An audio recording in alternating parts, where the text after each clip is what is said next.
प्रत्येक वेळेस तुम्ही जर नवीन चूक करत असाल तर समजून जा तुमची प्रगती होत आहे. नमस्कार मित्रांनो, स्पर्धा नीती अकॅडमीच्या ऑनलाईन एज्युकेशन प्लॅटफॉर्मवर मी वैभव गुंजाळ आपलं मनपूर्वक स्वागत करतो. मित्रांनो, आपण अर्थशास्त्र विषयाची जी सिरीज सुरू केलेली आहे त्याचं लेक्चर क्रमांक 5. या अगोदरचे 4ही लेक्चर मी आपल्या चॅनलवर टाकलेले आहे. कृपया बघितले नसेल तर बघून घ्या, कारण आगामी एक्झामसाठी ते तुम्हाला उपयुक्त ठरतील. दुसरी महत्वाची गोष्ट, डिस्क्रिप्शन बॉक्समध्ये मी टेलिग्राम चॅनलची पण लिंक दिलेली आहे, व्हॉट्सअप ग्रुपची पण लिंक दिलेली आहे. वेगवेगळ्या अपडेटसाठी, वेगवेगळ्या माहितीसाठी टेलिग्राम चॅनल आणि व्हॉट्सअप ग्रुप दोन्ही पण जॉईन करून ठेवा. तिसरी आणि अति महत्वाची गोष्ट मित्रांनो, लेक्चर जर आवडलं तर लेक्चरला लाईक आणि कमेंट करायला विसरायचं नाही. त्यानंतर अजून कोणी चॅनलवर नवीन असेल किंवा अजून कोणी सबस्क्राईब केलं नसेल तर कृपया सबस्क्राईब करायलाही विसरायचं नाही. आणि सगळ्यात महत्वाचं म्हणजे शेअर करायला विसरायचं नाही.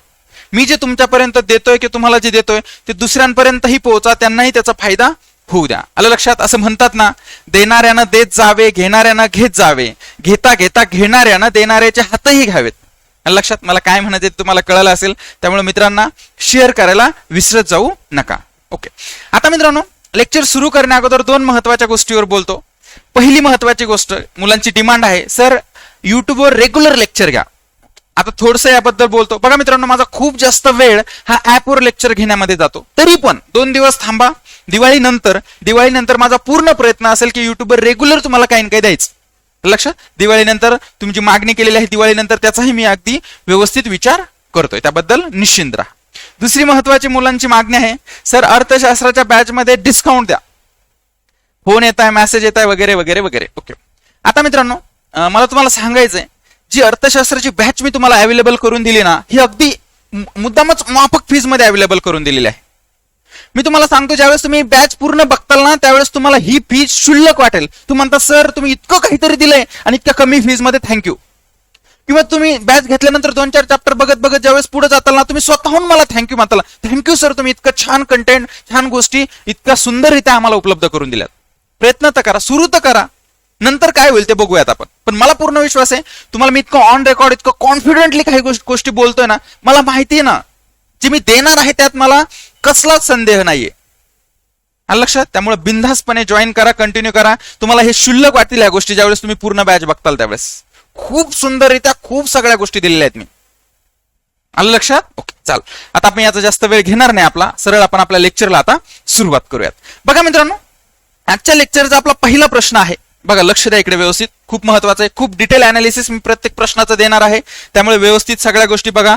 लेक्चर शेवटपर्यंत बघा. खूप सारे, तुम्ही जुने असो की नवीन असो, खूप गोष्टी तुम्हाला शिकायला मिळतील, अगदी बेसिक पासून हाय लेवल सगळं. ओके, आता बघा मित्रांनो, आपला आजच्या लेक्चरचा पहिला प्रश्न आहे, तो म्हणजे दामोदर खोरे योजना ही डॅश डॅश पंचवार्षिक योजनेची निष्पत्ती आहे. हा प्रश्न आहे एएसओ पूर्व 2011. ओके, आता मित्रांनो, हा एएसओ पूर्व 2011चा जरी प्रश्न असला तरी मी याचे अनालिसिस इतकं डिटेल घेणार आहे. आता 24 ला विचारू द्या, 25 ला विचारू द्या, पुढे 26, आता कधी पण याच्यावर प्रश्न विचारू द्या, तुमचा चुकणार नाही. फक्त व्यवस्थितरित्या सगळ्या गोष्टी बघा. दामोदर खोरे योजना ही डॅश डॅश पंचवार्षिक योजनेची निष्पत्ती आहे. इथं आहे पहिल्या, दुसऱ्या, तिसऱ्या, चौथ्या, म्हणजे साध्या सोप्या सरळ भाषेत आपला प्रश्न आहे, दामोदर खोरे विकास योजना कोणत्या पंचवार्षिक योजनेत सुरू करण्यात आली? याचं उत्तर मी तुम्हाला सांगून देतो मित्रांनो, पहिल्या पंचवार्षिक योजनेत. दामोदर खोरे विकास योजना कधी सुरू करण्यात आली? पहिल्या पंचवार्षिक योजनेत. ओके, आता मित्रांनो, याची थोडीशी पार्श्वभूमी सांगतो आणि त्यानंतर याचं एक्सप्लेनेशन घेतो. ओके, सगळ्यात अगोदर आपण हे समजून घेऊया, दामोदर खोरे योजना किंवा दामोदर खोरे विकास योजना म्हणजे काय, आणि ही सुरू करण्यात आली पहिल्या पंचवार्षिक योजनेत. ओके, तर लक्ष द्या इकडे मित्रांनो. बघा मित्रांनो, ज्यावेळेस आपण पहिली पंचवार्षिक योजना भारतात सुरू केली होती, त्यावेळेस पहिल्या पंचवार्षिक योजनेमध्ये आपण सगळ्यात जास्त महत्व हे शेतीला दिलं होतं आणि त्यासोबत सिंचनाला दिलं होतं. बरोबर, म्हणजे शेतीचा विकास घडून आणायचा किंवा सिंचन जास्तीत जास्त विकास घडून आणण्याचा प्रयत्न आपण पहिल्या पंचवार्षिक योजनेत केला होता. आणि याच्यासाठी आपण वेगवेगळ्या नद्यांवर, आपल्या भारतामध्ये ज्या वेगवेगळ्या नद्या होत्या याच्यावर खूप सारे धरणं उभारलेत पहिल्या पंचवार्षिक योजनेमध्ये. आणि त्यातलीच एक नदी मित्रांनो, दामोदर नदी. कोणती नदी? दामोदर नदी खोरे किंवा दामोदर नदी. आणि या दामोदर नदीच्या खोऱ्यात पहिल्या पंचवार्षिक योजनेमध्ये आपण काही धरणं उभारली होती आणि त्यालाच म्हटलं जातं दामोदर खोरे योजना किंवा दामोदर खोरे विकास योजना. आलं लक्षात? आणि मित्रांनो, ही योजना कोणत्या पंचवार्षिक योजनेत सुरू केली? तर पहिल्या पंचवार्षिक योजनेत, असं आपलं उत्तर आहे. क्लिअर? आता मी तुम्हाला याचं एक्सप्लेनेशन देताना काय काय सांगणार लक्षात घ्या. मी तुम्हाला याचं एक्सप्लेनेशन देताना हे सांगणार की आपण दामोदर नदीच्या खोऱ्यात कोणती कोणती धरणं जी आहेत तर ती बांधली, त्यानंतर पहिल्या पंचवार्षिक योजनेत अजूनही आपण दामोदर नदी खोरे विकास योजनेसोबत अजूनही वेगवेगळ्या नद्यांच्या खोऱ्यामध्ये वेगवेगळी धरणं बांधलीत. तर ती सगळी जसं महानदीच्या खोऱ्यामध्ये आपण जसं हिराकुडी योजना वगैरे असेल, त्यानंतर भाकरा नांगल प्रकल्प असेल, त्यानंतर कोसी प्रकल्प असेल, हे वेगवेगळे धरणं किंवा वेगवेगळ्या नद्यांच्या खोऱ्याचा विकास आपण पहिल्या पंचवार्षिक योजनेत केलेला आहे. त्याचं सगळं डिटेल अनालिसिस मी आता देणार आहे. त्यानंतर अजूनही याच्यासोबत आपण पहिल्या पंचवार्षिक योजनेत कोणते कोणते उपक्रम हाती घेतले होते ते पण तुम्हाला सांगणार आहे. लक्षात फक्त व्यवस्थितरित्या बघत राहा. परत प्रश्न तुमच्या लक्षात आला असेल. प्रश्न काय सांगा, दामोदर खोरे विकास योजना कोणत्या योजनेमध्ये किंवा कोणत्या पंचवार्षिक योजनेत सुरू करण्यात आलेली आहे, आणि त्याचं उत्तर आहे पहिल्या पंचवार्षिक योजना. आता बघा मित्रांनो, आपले जे पहिल्या पंचवार्षिक योजनेत जे वेगवेगळे उपक्रम किंवा वेगवेगळे प्रकल्प आपण हाती घेतले होते ते आपण बघूयात. आणि विशेषतः मी तुम्हाला परत सांगतो, पहिल्या पंचवार्षिक योजनेमध्ये आपण खूप जास्त भांडवल हे धरणाच्या उभारणीसाठी गुंतवलं होतं. कारण आपण शेतीला विशेष महत्व पहिल्या पंचवार्षिक योजनेत दिलं होतं, सिंचनाला विशेष महत्व शेतीसोबत आपण पहिल्या पंचवार्षिक योजनेत दिलं होतं. त्यामुळे शेतीचा शाश्वत विकास घडवून आणण्यासाठी आपण वेगवेगळ्या नदीवर खूप जास्त धरणं उभारण्याला खूप प्रायोरिटी दिली किंवा खूप जास्त भांडवल त्यामध्ये गुंतवलं होतं. आणि त्यामधलंच एक आहे दामोदर खोरे विकास योजना, आणि त्याचंच अनालिसिस आपण बघतोय. आता बघा, पहिल्या पंचवार्षिक योजनेमध्ये कोणते कोणते उपक्रम आपण हाती घेतले बघा मित्रांनो. पहिल्या पंचवार्षिक योजनेत पहिला उपक्रम दामोदर खोरे विकास योजना. आणि मित्रांनो, हे दामोदर खोरे विकास योजना आपण कोणत्या नदीच्या खोऱ्यात, दामोदर नदीच्याच खोऱ्यात, म्हणजे दामोदर नदीच्याच खोऱ्याचा विकास आपण घडून आणला. आणि कोणत्या भागामध्ये, झारखंड पश्चिम बंगाल, म्हणजे दामोदर नदी जी झारखंड पश्चिम बंगाल मधून जाते तिथं आपण दामोदर नदीच्या खोऱ्याचा विकास केला. आणि मित्रांनो, या प्रकल्पामध्ये म्हणजे दामोदर खोरे नदी विकास योजना आहे, यामध्ये आपण एकूण 4 धरणं उभारली. किती धरणं उभारली सांगा? 4. दामोदर नदी खोऱ्या योजनामध्ये दामोदर नदीच्या खोऱ्यात पहिल्या पंचवार्षिक योजनेत किती धरणं उभारण्यात आली? बोला, किती धरणं उभारण्यात आली? 4. त्यामधलं पहिलं धरण मित्रांनो तिलैया धरण, दुसरं आहे मैथॉन धरण, तिसरं आहे पानशेत धरण, आणि चौथं आहे कोनार धरण. चला बोला, दामोदर नदी खोऱ्यामध्ये पहिल्या पंचवार्षिक योजनेत किती धरणं उभारण्यात आली? 4. बोला, किती? 4. पहिलं कोणतं सांगा? तिलैया धरण, दुसरं मैथॉन धरण, तिसरं पानशेत धरण, आणि चौथं कोनार धरण. हे जे तिलैया धरण होतं हे होतं बाराकार नदीवर, म्हणजे बाराकार नदी दामोदर नदीचीच उपनदी आहे. त्यानंतर दुसरं होतं मैथॉन धरण, हे पण बाराकार नदीवर. त्यानंतर पानशेत धरण होतं दामोदर नदीवर, आणि कोनार धरण होतं कोनार नदीवर. या दामोदर नदीच्याच उपनद्या आहे. त्यामुळे हे सगळे प्रकल्प किंवा सगळे धरणं आपण कोणत्या नदी खोऱ्यात उभारली होती सांगा? दामोदर नदी खोरे. कोणत्या पंचवार्षिक योजनेत? पहिल्या पंचवार्षिक योजनेत. कळते? मग दामोदर नदी खोरे विकास योजना ही कोणत्या पंचवार्षिक योजनेची निष्पत्ती आहे? पहिल्या. किती धरणं? 4. कोणत्या भागामध्ये? झारखंड पश्चिम बंगाल. कोणती कोणती धरणं सांगा? तिलैया, मैथॉन, पानशेत आणि कोनार. क्लिअर? एकदम डिटेल सगळ्या गोष्टी सांगितल्या. तुम्हाला आतापर्यंत एवढाच प्रश्न आलेला, दामोदर नदी खोरे योजना कोणत्या पंचवार्षिक योजनेत आहे? पहिल्या. एवढाच आला. काय सांगता आता? विचारायला काही नसलं तर पुढे जाईल. बघा, आपल्या ज्या टोटल 12 पंचवार्षिक योजना आहे ना मित्रांनो, त्यापैकी पहिली, दुसरी आणि 11वी 12वी या पंचवार्षिक योजना आयोगाच्या खूप फेवरेट आहेत, आणि तिसरी एक लक्षात. त्यामुळे त्याच्यावर जास्तीत जास्त प्रश्न असतात, ही गोष्ट लक्षात घ्या. दामोदर खोरे विकास योजना कळालं. त्यानंतर बघा मित्रांनो, आता हे दामोदर खोरे विकास योजना याचं जर अनालिसिस घेतलंच आपण, शिवाय अजून कोणती कोणती धरणं ही पहिल्या पंचवार्षिक योजनेत उभारण्यात आली, तर बघा मित्रांनो, दुसरं भाकरा नांगल प्रकल्प. बघा, आपण भाकरा हे ठिकाण जे आहे ते आहे हिमाचल प्रदेशमध्ये, आणि नानगल हे ठिकाण आहे ते आहे पंजाबमध्ये. लक्षात घ्या, भाकरा हे ठिकाण कुठे आहे? हिमाचल प्रदेश, आणि पंजाब हे ठिकाण कुठे आहे? नानगल. या हिमाचल प्रदेश मधल्या भाकरा या ठिकाणी आणि पंजाब मधील नानगल या ठिकाणी आपण 2 धरणं उभा केली, आणि ही धरणं आपण सतलज नदीवर उभा केली. कोणत्या धरणीवर? सतलज नदीवर. कोणत्या नदीवर? सतलज नदीवर उभा केली, आणि त्यालाच म्हटलं जातं भाकरा नानगल प्रकल्प. मग तुम्हाला आता उद्या विचारू शकतात, भाकरा नानगल प्रकल्प कोणत्या पंचवार्षिक योजनेत सुरू करण्यात आला? पहिल्या पंचवार्षिक योजनेत. भाकरा हे ठिकाण कुठे आहे? हिमाचल प्रदेश. नानगल हे ठिकाण कुठे आहे? पंजाब. येथून वाहणारी नदी कोणती? सतलज नदी. आणि सतलज नदीवर उभार करण्यात आलेले प्रकल्प भाकरा नांगल प्रकल्प. कोणत्या पंचवार्षिक योजनेत? पहिल्या पंचवार्षिक योजनेत. क्लिअर? आणि याचा उद्देश काय होता? सिंचन शेतीला आणि ऊर्जा निर्माण करणे या बहुउद्देशानं आपण भाकरा नांगल प्रकल्प हा पहिल्या पंचवार्षिक योजनेत सुरू केलेला आहे. चला बोला, आपण 2 प्रकल्प आतापर्यंत बघितले पहिल्या पंचवार्षिक योजनेतले. पहिलं दामोदर खोरे विकास योजना, एकूण धरणं किती? 4. त्यानंतर दुसरा भाकरा नानगल प्रकल्प, एकूण धरणं किती? 2. भाकरा कुठे? हिमाचल प्रदेश. नानगल कुठे? पंजाब. कोणत्या नदीवर? सतलज नदीवर. क्लिअर इथपर्यंत? चाल पुढे बघा. तिसरा प्रकल्प कोसी किंवा सप्तकोशी प्रकल्प. तर बघा मित्रांनो, कोसी नदी आहे बिहारमध्ये. कुठे? बिहारमध्ये. आणि या बिहारमध्ये असलेल्या कोसी नदीवर आपण कोसी धरण किंवा सप्तकोशी धरण बांधलं. आणि मित्रांनो, एक गोष्ट लक्षात घ्या, हा जो प्रकल्प आहे सप्तकोशी प्रकल्प किंवा कोसी जे धरण आहे जे आपण कोसी नदीवर बिहारमध्ये बांधलं, तर हे भारत आणि नेपाळ या दोन देशाच्या सीमेवरून जी वाहणारी नदी आहे आणि कोसी हिच्यावर बांधलेलं आहे.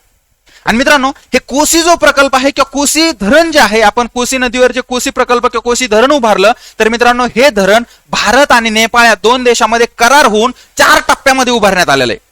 म्हणजे तुम्हाला जर उद्या प्रश्न आला कोसी धरण किंवा कोसी प्रकल्पामध्ये खालीलपैकी भारतासोबत कोणत्या देशांचं सहकार्य आहे किंवा कोणत्या देशांच्या समवेत करार झालेला आहे, नेपाळ. एकूण किती टप्प्यामध्ये हा प्रकल्प उभारण्यात आला? 4. बघा, नेपाळ आणि भारत दरम्यान करार करण्यात येऊन 4 टप्प्यांमध्ये कोसी प्रकल्पाची उभारणी करण्यात आली. क्लिअर? आता बघा मित्रांनो, तुम्हाला मी 3 प्रकल्प सांगितले किंवा 3 नद्यांचं जे धरणं आपण बघितली 3 नद्यावर, त्या 3 नद्यावरची धरणं सांगितले. पहिला आहे दामोदर खोरे विकास योजना, पहिली पंचवार्षिक योजना, एकूण 4 धरणं. कुठे? झारखंड, पश्चिम बंगाल. क्लिअर? त्यानंतर दुसरी सांगितली भाकरा नानगल प्रकल्प. कोणती नदी? सतलज नदी. कुठे? पंजाब आणि हिमाचल प्रदेश. भाकरा कुठे? हिमाचल प्रदेश, नानगल पंजाब. त्यानंतर तिसरं सांगितलं कोसी किंवा सप्तकोशी धरण. कोणत्या नदीवर? कोसी नदीवर. कुठे? बिहार. कोणत्या 2 देशाच्या सीमेवरून वाहते? भारत नेपाळ. कोणत्या 2 देशामध्ये करार होऊन हा प्रकल्प उभा राहिला? भारत नेपाळ. एकूण किती टप्प्यामध्ये? 4. फिट डोक्यात? चला आता पुढे जाऊया आपण. बघा मित्रांनो, त्यानंतर आपण अजून एक महत्वाचं योजना पहिल्या पंचवार्षिक योजनेत हाती घेतली होती, ती म्हणजे हिराकूड योजना. ही घेतली होती आपण. हिराकूड हे धरण आपण बांधलं महानदीवर, जे आहे ओडिसामध्ये. चला बोला, हिराकूड योजना, हिराकूड धरण आपण कुठे बांधलं? ओरिसामध्ये. कोणत्या नदीवर? महानदी. बोला, हिराकूड योजना कुठे बांधली? ओरिसा. हिराकूड धरण कुठे बांधलं? ओरिसा. कोणत्या नदीवर? महानदीवर. आणि बघा मित्रांनो, ही जी हिराकूड योजनेची जी मूळ संकल्पना होती, ती संकल्पना होती एम विश्वेश्वरय्या या व्यक्तीची. मग एम विश्वेश्वरय्या यांनी सुचवलं होतं की हिराकूड नदी योजना किंवा हिराकूड धरण बांधा महानदीवर. क्लिअर? त्यानंतर बघा मित्रांनो, हे जे हिराकूड धरण आहे किंवा हिराकूड धरण जे महानदीवर बांधलेलं आहे ओडिशामध्ये, हे जगातलं सर्वात लांबीचं 26 किलोमीटर मातीचं मानवनिर्मित धरण आहे. बघा, जगातलं म्हणतो, जगातलं सगळ्यात लांबीचं मानवनिर्मित धरण 26 किलोमीटर. कोणतं? हिराकूड. कुठे? महानदी. कुठे? ओडिसा. क्लिअर इथपर्यंत?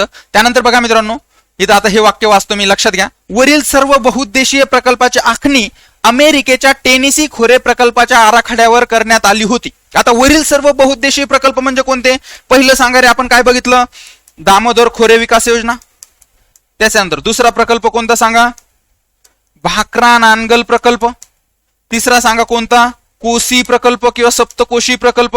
आणि चौथा कोणता रे? हिराकूड योजना किंवा हिराकूड प्रकल्प. क्लिअर? अशा प्रकारे दामोदर नदीच्या खोऱ्यात एकूण किती धरणं? 4. भाकरा नानगल मध्ये 2. कोणती नदी? इथं दामोदर. इथं कोणती? सतलज. इथं कोसी नदीवर 1. कोणत्या 2 देशादरम्यान? भारत आणि नेपाळ. किती टप्प्यांमध्ये? 4. दुसरी हिराकूड योजना कुठे? महानदी. कुठे? ओरिसा. आणि मित्रांनो, या हिराकूड योजना जी आहे आपली, हिराकूड योजनेमध्ये जे धरण बांधितलं हे किती किलोमीटर आहे? 26 किलोमीटर आहे. कशाचं धरण आहे? मातीचं भिंती आहे. लक्षात. आणि मित्रांनो, हे जगातलं सगळ्यात लांबीचं धरण आहे. कोणतं? हिराकूड धरण. महानदी ओरिसा येथे बांधलेलं. क्लिअर? अशा प्रकारे. आणि मित्रांनो, इथं बघा, वरील सर्व बहुउद्देशीय प्रकल्पाची आखणी कशाची? अमेरिकेच्या टेनेसी. म्हणजे हे सगळे प्रकल्प जे भारतामध्ये आपण पहिल्या पंचवार्षिक योजनेत उभारले ना, अशा प्रकारचे प्रकल्प USA किंवा अमेरिकेमध्ये उभारण्यात आलेले. आणि कोणत्या नदी खोऱ्यावर? टेनेसी नदी जी आहे अमेरिकेतली, या टेनेसी नदी खोऱ्यावर अशा प्रकल्प उभारण्यात आलेले आहे. म्हणून मी असं म्हटलं की हे सगळे बहुउद्देशीय प्रकल्प आपण अमेरिकेमधल्या असलेल्या टेनेसी खोरे प्रकल्पाच्या आधारावर उभारलेले आहे. म्हणजे अमेरिकेत असे टेनेसी खोऱ्यावर असे प्रकल्प उभारण्यात आले होते आणि त्याचं फॉलो करून भारतामध्ये पहिल्या पंचवार्षिक योजनेत अशा प्रकारचे प्रकल्प उभा राहिले. क्लिअर? बघा, मी फक्त तुम्हाला दामोदर खोरे विकास योजना सांगणार होतो, ती तर सांगितलीच. शिवाय हिराकूड योजना सांगितली, कोसी योजना सांगितली, भाकरा नानगल प्रकल्प सांगितला. आता तुम्हाला याच्यापैकी काही विचारलं तर कितव्या पंचवार्षिक योजनेत सुरू झालेले? पहिली पंचवार्षिक योजना. लक्षात घ्यायचं. क्लिअर इथपर्यंत? आता मी अशी अपेक्षा करतो की तुम्हाला ह्या गोष्टी लक्षात आल्या असेल. आता मी तुम्हाला अजून डिटेल सांगतो, पहिल्या पंचवार्षिक योजनेत अजून काय काय सुरू झालं. बघा, पहिल्या पंचवार्षिक योजनेत अजून काय काय सुरू झालं? सिंद्री येथे खत कारखाना. सिंद्री एक ठिकाण आहे. बघा, लक्ष द्या. आता आपण हे तर कळालं आपल्याला, हे जे दामोदर कोसी, त्यानंतर सतलज, महानदी या खोऱ्यांचा विकासासाठी कोणते कोणते धरणं कसे बांधले ते सगळं सांगितलंच पहिल्या पंचवार्षिक योजनेत. शिवाय अजून कोणत्या कोणत्या गोष्टी आपण पहिल्या पंचवार्षिक योजनेत सुरू केल्या त्या माहिती पाहिजे. कारण प्रश्न येतो, खालीलपैकी कोणती गोष्ट कोणत्या पंचवार्षिक योजनेत सुरू झाली, माहितीच पाहिजे. मग बघा मित्रांनो, आपण पहिल्या पंचवार्षिक योजनेत सिंद्री येथे खत कारखाना उभा केला. आता सिंद्री हे ठिकाण कुठे आहे? सिंद्री हे ठिकाण आहे झारखंड मधल्या धनबाद जिल्ह्यात, आणि इथं भारतातला पहिला खत कारखाना सुरू झालेला आहे. सिंद्री येथे भारतातला पहिला खत कारखाना.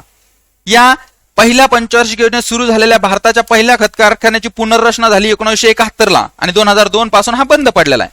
पण ती माहिती आपल्याला माहिती असणं गरजेचं आहे, कारण पहिल्या पंचवार्षिक योजनेत भारतातला पहिला खत कारखाना सुरू झालेला आहे सिंद्री. कुठं? धनबाद जिल्हा. कोणतं राज्य? झारखंड. आणि भारतातला पहिला खत कारखाना. पुनर्रचना 1971, 2002 पासून बंद आहे. कळतंय? अशा प्रकारे या गोष्टी लक्षात घ्या. त्यानंतर बघा मित्रांनो, पुढं हे कळालं सिंद्री येथे खत कारखाना. ओके. त्यानंतर पुढे बघा, चित्तरंजन. चित्तरंजन हे एक ठिकाण आहे, गावाचं नाव आहे. तर या चित्तरंजन हे पश्चिम बंगाल मधल्या गावाचं नाव आहे. येथे आपण रेल्वे इंजिनचा कारखाना सुरू केला. बघा, पहिल्या पंचवार्षिक योजनेत चित्तरंजन हे पश्चिम बंगाल येथील ठिकाणामध्ये काय सुरू केलं? आपण रेल्वे इंजिनचा कारखाना सुरू केला. आणि बघा मित्रांनो, हे चित्तरंजन हे गावाचं पूर्वीचं नाव होतं मिहिताम. लक्ष द्या इकडे, चित्तरंजन या गावाच्या पूर्वीचं नाव होतं मिहिताम, आणि मिहिताम या गावाला आपण चित्तरंजन असं नाव देण्यात आलं. म्हणजे CR दास हे एक व्यक्ती होते बघा मित्रांनो. CR दास यांच्या सन्मानार्थ मिहिताम या गावाला आपण चित्तरंजन असं नाव दिलं. काय दिलं? चित्तरंजन असं नाव दिलं. आणि या चित्तरंजन या गावी पश्चिम बंगालमध्ये रेल्वे इंजिनचा कारखाना आपण कोणत्या पंचवार्षिक योजनेत सुरू केला?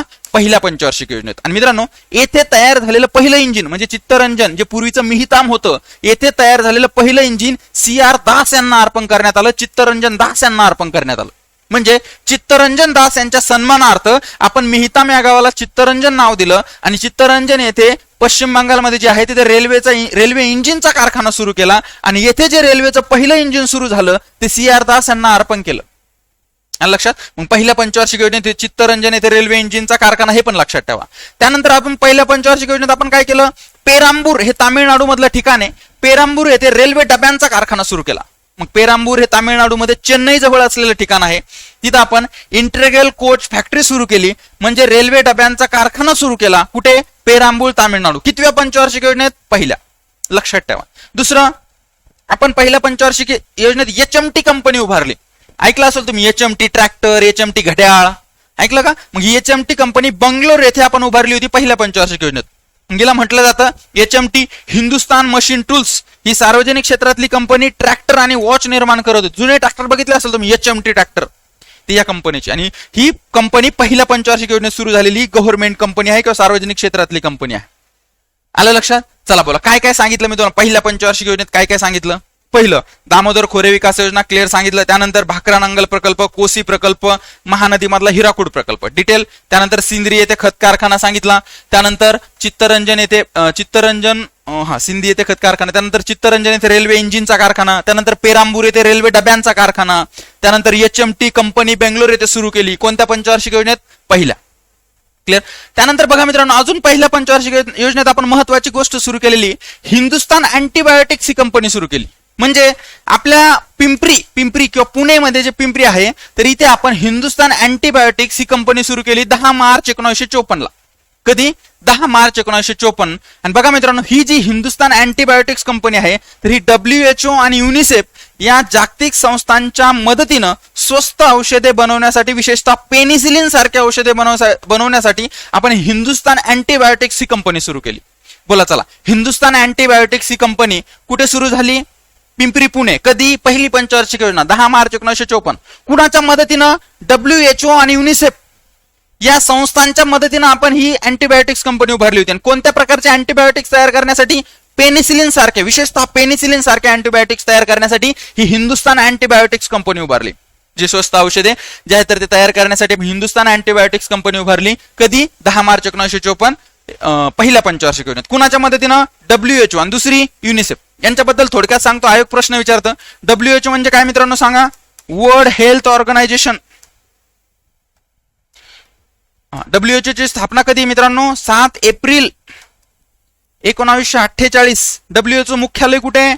Geneva, Switzerland. आणि मित्रांनो, ही 7 एप्रिल जो दिवस आहे ना, हा जागतिक आरोग्य दिन म्हणून साजरा केला जातो. जागतिक आरोग्य दिन असतो 7 एप्रिल. अशाबद्दल हे WHO बद्दल व्यवस्थित गोष्टी लक्षात ठेवा. त्यानंतर युनिसेफ म्हणजे काय? बघा लिहित नाही बसत, लक्षात घ्या. United nation international children emergency fund. बोला युनिसेफ म्हणजे काय? United nations international children emergency fund. आणि या युनिसेफची स्थापना झालेली 11 नोव्हेंबर 1946. युनिसेफचं मुख्यालय आहे न्यूयॉर्क, USA. अशा प्रकारे एवढी माहिती लक्षात ठेवा. आणि या दोन संस्थांच्या मदतीने आपण हिंदुस्तान अँटीबायोटिक्स ही कंपनी सुरू केली. कोणत्या पंचवार्षिक योजनेत? पहिल्या.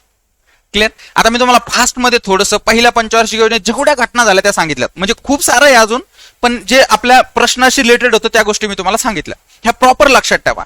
तुम्हाला सरळ येते यातलं एखादं नाव देताना विचारता हे कोणत्या पंचवार्षिक योजनेत सुरू झालं. जसं विचारलं ना दामोदर खोरे योजना कोणत्या पंचवार्षिक योजनेत, इथं माहिती असतो. हो परफेक्ट डोक्यात असलं एक्झाम मध्ये कन्फ्युजन होत नाही. तर पहिली का दुसरी, पहिली का दुसरी, पहिली का दुसरी होतं, असं प्रेशर असतं. आणि लक्षात, त्यामुळं ह्या गोष्टी व्यवस्थित लक्षात घ्या. तर मी अशी अपेक्षा करतो की तुम्हाला पहिल्या पंचवार्षिक योजनेत कोणते कोणते उपक्रम आपण हाती घेतले ते अगदी व्यवस्थितरित्या कळालं असेल. आता बघा मित्रांनो, मग सांगा पहिल्या पंचवार्षिक योजनेमध्ये दामोदर खोरे विकास योजना कोणत्या पंचवार्षिक योजनेत सुरू झाली? पहिल्या. क्लिअर. पहिल्या प्रश्नाचा आन्सर ओके. आता बघा मित्रांनो, दुसरा प्रश्न आपण बघूयात. भारतातली पहिली पंचवार्षिक योजना. बघा हा प्रश्न कधीचा आहे? हा प्रश्न आहे संयुक्त गट व पूर्व परीक्षा 2018चा. एकदम मित्रांनो, हे असे प्रश्न हक्काचे मार्क असतात, हक्काचे. हे असे प्रश्न जर तुम्ही मीच अनालिसिस देताना तुम्हाला सांगतो सगळं, असे प्रश्न जर तुम्ही एक्झाम मध्ये चुकवलं ना तुम्हाला कोणीच पास करू शकणार. त्यामुळे हे गोष्टी डोक्यात फिटच करून घ्यायच्या अशा गोष्टी. चला बघा, भारतातली पहिली पंचवार्षिक योजना म्हणजे साध्या सोप्या सरळ भाषेत विचारलं, पहिल्या पंचवार्षिक योजनेचा कालावधी काय? पहिला 1950 ते 55, दुसरा 41 ते 46, दुसरा 51 ते 56, तिसरा 1960 ते 66. पहिल्या पंचवार्षिक योजनेचा कालावधी 1951 ते 1956. ऑप्शन क्रमांक 3 आपलं उत्तर. आता लक्षात घ्या मित्रांनो, पहिल्या पंचवार्षिक योजनेचा कालावधी आपल्या लक्षात आला. असं आपल्याला सगळ्या पंचवार्षिक योजनेचा कालावधी अगदी व्यवस्थितरित्या माहितीच पाहिजे, फिट डोक्यात.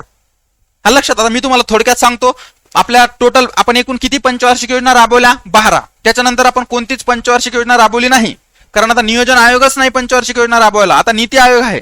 त्यानंतर आपण आता नियोजन करत नाही, कारण आपली अर्थव्यवस्था ती भांडवलशाहीकडे प्रवास करते. सध्या नियोजनाची गरज राहिली नाही आपल्या अर्थव्यवस्थेला. आता मागणी पुरवठ्यानुसार नियंत्रित होऊ लागली आहे आपली अर्थव्यवस्था. क्लिअर. अशा प्रकारे आपण आता 12 पंचवार्षिक योजना राबवल्या. त्या 12ही पंचवार्षिक योजनेचा कालावधी डोक्यात फिट पाहिजे, चुकायला नको. आयोग याच्यावर खूप वेळा प्रश्न विचारतं आणि हक्काचे मार्क असतात. इथं चुकले तर मग तुम्हाला कोणीच पास नाही करू शकत. क्लिअर. चला सांगा, आता फास्ट मध्ये तुम्हाला माहिती असेल तर तुम्ही सांगा, मला माहिती मी सांगतो. चला सांगा, पहिल्या पंचवार्षिक योजनेचा कालावधी रे. बघा पहिल्या पंचवार्षिक योजनेचा कालावधी सांगा. 1951 ते 1956. दुसऱ्या पंचवार्षिक योजनेचा कालावधी सांगा. 1956 ते 1961. तिसऱ्या पंचवार्षिक योजनेचा कालावधी 1961 ते 1966. चौथ्या पंचवार्षिक योजनेचा कालावधी 1966 का? नाही. बघा मित्रांनो, ही जी तिसरी पंचवार्षिक योजना राबवली तर ही तिसरी पंचवार्षिक योजना आपली सपशेल फेल ठरली होती. आपण खूप मोठं अपयश आपल्याला तिसऱ्या पंचवार्षिक योजनेत आलं होतं आणि कोणतीच आपली उद्दिष्ट ही तिसऱ्या पंचवार्षिक योजनेत आपली पूर्ण झाली नव्हती. याचं कारण होतं वेगवेगळे युद्ध असतील किंवा दुष्काळ असेल, याच्यामुळे आपली तिसरी पंचवार्षिक योजना सपशेल जी आहे ते फेल ठरली होती. त्यामुळे चौथी पंचवार्षिक योजना राबवायला आपल्याकडे संसाधनच उरले नाही. सगळे युद्धात आणि सगळे दुष्काळात खर्च झाले. मग चौथ्या पंचवार्षिक योजनेचं नियोजन कसं करायचं? संसाधनच नाही, नियोजन करता कशाचं? म्हणून आपण काय केलं, 1966 ते 69 आपण योजनेला सुट्टी दिली आणि अशा प्रकारे 3 वार्षिक योजना आपण इथे राबवल्या योजनेला सुट्टी देऊन. मग चौथ्या पंचवार्षिक योजनेला लगेच 66 ला सुरू झालेली नाही. 66 ते 69 आपली योजनेला सुट्टी आहे आणि पुढे 1969 ला चौथी योजना सुरू झाली 1974 पर्यंत. त्यानंतर 5व्या योजनेचा कालावधी सांगा. 1974 ते 1979 असा ठरवला होता. पण झालं काय? 1978 ला इंदिरा गांधीचं सरकार कोसळलं आणि मोरारजी देसाईचं सरकार आलं. मग इंदिरा गांधीनं जी 5वी योजना सुरू केलेली होती 1979 पर्यंत राबवायची, ती मध्येच 1978 ला काय केलं, मोरारजी देसाई सरकारने बंद केली. आणि बंद करून पुढे 78 नंतर 79 आणि 80 ह्या 2 वर्ष साखळी योजना राबवल्या, किंवा आपण याला रोलिंग प्लॅन, सरकती योजना असं म्हणतो. रोलिंग प्लॅन किंवा सरकती योजना जी आहे तर ती राबवली. किती वर्ष? 2, 79 आणि 80. क्लिअर. त्यामुळे 5वी योजना 74 ते 78 या कालावधीत जी आहे तर ती राबवल्या गेली. आणि पुढे काय झालं बघा मित्रांनो, 80 ला परत मोरारजी देसाई सरकार यांचं कोसळलं. परत इंदिरा गांधीचं सरकार आलं. इंदिरा गांधीनं परत 1980 ला 6वी पंचवार्षिक योजना सुरू केली 1980 ते 85. परत 7वी पंचवार्षिक योजना 1985 ते 90. आता झालं काय 90ला भारतीय अर्थव्यवस्थेमध्ये खूप मोठं राजकीय स्थैर्य आलं, आर्थिक स्थैर्य आलं, त्यामुळे आपल्याला लगेच पंचवार्षिक योजना सुरू करता आली नाही. त्यामुळे 91 आणि 92 हे 2 वर्ष आपण वार्षिक योजना राबवल्या, म्हणजे पंचवार्षिक योजना नाही. आणि अशा प्रकारे आपल्या 90 नंतर 92 पर्यंत काहीच नाही. परत 92 ला आपली स्थिती थोडीशी चांगली झाली. 1992 ते 97 आपण 8वी पंचवार्षिक योजना राबवली. त्यानंतर 1997 ते 2002 9वी पंचवार्षिक योजना, 2002 ते 2007 10वी पंचवार्षिक योजना, 2007 ते 2012 11वी पंचवार्षिक योजना आणि 2012 ते 2017 12वी पंचवार्षिक योजना. अशा प्रकारे आपल्याला सगळ्या पंचवार्षिक योजनेचा कालावधी व्यवस्थित माहिती पाहिजे. हक्काचा मार्क आहे. परत सांगतो, 51 ते 56 पहिली, 56 ते 61 दुसरी, 61 ते 66 तिसरी. त्याच्यानंतर 3 वर्ष योजनेला सुट्टी, पैसेच नव्हते. त्यानंतर 69 ला स्थिती बरी झाली, 69 ते 74 चौथी, 74 ते 79 साठी 5वी राबवली. 78 ला मोरारजी देसाई सरकार आलं, त्यांनी इंदिरा गांधीची योजना बंद केली आणि 79-80 2 वर्ष रोलिंग प्लॅन किंवा सरकती योजना राबवली, साखळी योजना. 80 ला परत मोरारजी देसाईचं सरकार कोसळलं. त्याच्यानंतर परत 80 ते 85 6वी योजना, 85 ते 90 परत 7वी योजना, परत 2 वर्ष योजना बंद. 92 ते 97 परत 8वी योजना, 97 ते 2002 परत 9वी योजना, 2002 ते 2007 परत 10वी योजना, 7 ते 12 परत 11वी आणि 12 ते 17 12वी. अशा टोटल 12 योजना व्यवस्थितरित्या लक्षात ठेवा. क्लिअर? थोडक्यात मी तुम्हाला सांगितलं, हे डोक्यात तुमच्या फिट पाहिजे, म्हणजे तुमच्या परफेक्टच पाहिजे. कोणत्या योजना ज्या आहेत तर त्या आपल्याला उपयुक्त आहे. क्लिअर?